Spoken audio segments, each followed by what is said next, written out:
ചെമ്മീന്റെ അച്ചാറിൽ ഗ്രേവിയിലടക്കം ചെമ്മീനാണ്. ഇതിന്റെ അത് പ്രിപ്പയർ ചെയ്യണത് കാണുമ്പോ ഇത് വേവിച്ചതിന്റെ അവസാനമായി ഇതിന്റെ ഉള്ളിന്ന് ഈ തരികൾ കിട്ടും. ഇതുവരെ ഊറി ഊറ്റി എടുത്തിട്ട് ഈ അച്ചാറി ചേർത്ത് കൊടുക്കും ഗ്രേവിയിൽ. അപ്പൊ ഇതിന്റെ ഗ്രേവിയിൽ കംപ്ലീറ്റ് ചെമ്മീന്റെ തരിയാണ്. അപ്പൊ ഇതാണ് ഗ്രേവി ആയിട്ട് കിട്ടുന്നത് നമുക്ക്.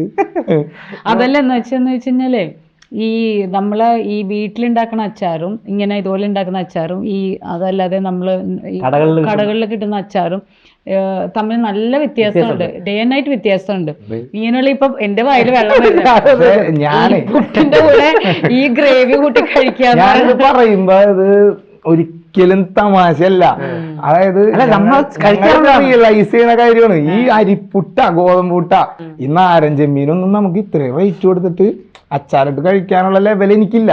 ഞാനത് മനസ്സിലാക്കണം. കാര്യം നാരഞ്ചെമ്മീനൊക്കെ നല്ല റേറ്റ് ആണ്. അപ്പൊ ഇത് വാങ്ങിച്ച് ഇത് ഇങ്ങനെ വരട്ടി അച്ചാറിട്ട് അത് എടുത്ത് തിന്നാനുള്ള ആ ലെവലിലേക്ക് ഞാൻ എത്തിയിട്ടില്ല. എത്തുമ്പോ ഞാൻ ഇതിന്ന് രൂപ വാങ്ങിക്കും. അത് വേറെ നാരഞ്ചെമ്മീന്റെ 1 കിലോന്റെ അച്ചാറിന് 800 രൂപയാണ്. അപ്പൊ ഈ അതായത് അതിന്റെ മീറ്റിന് ഇത്രയും റേറ്റ് വരുന്നുണ്ട്. അപ്പൊ ഈ അച്ചാറിനകത്ത് നമുക്ക് കിട്ടാൻ സാധ്യത ഉള്ളത് ആ ഗ്രേവിയാണ്. അപ്പൊ പാക്ക് ചെയ്യുമ്പോ ഈ അച്ചാറിനകത്ത് പാക്ക് ചെയ്യുമ്പോ ഒരു പീസ് അറിയാതെ കിട്ടൂല. അത്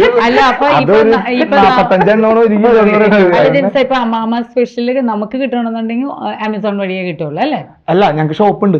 അതെവിടെയാ? എറണാകുളത്ത് പാലാരിവട്ടത്തും എയർപോർട്ടിന്റെ അടുത്തും ഷോപ്പുണ്ട്. അമ്മാമ സ്പെഷ്യൽ അച്ചാർ മാത്രം. പാലാരിവട്ടത്ത് എവിടെയാ? ചെങ്ങമ്പുഴ പാർക്ക് മെട്രോ സ്റ്റേഷൻ അതിന്റെ താഴെ. Pillar number 465.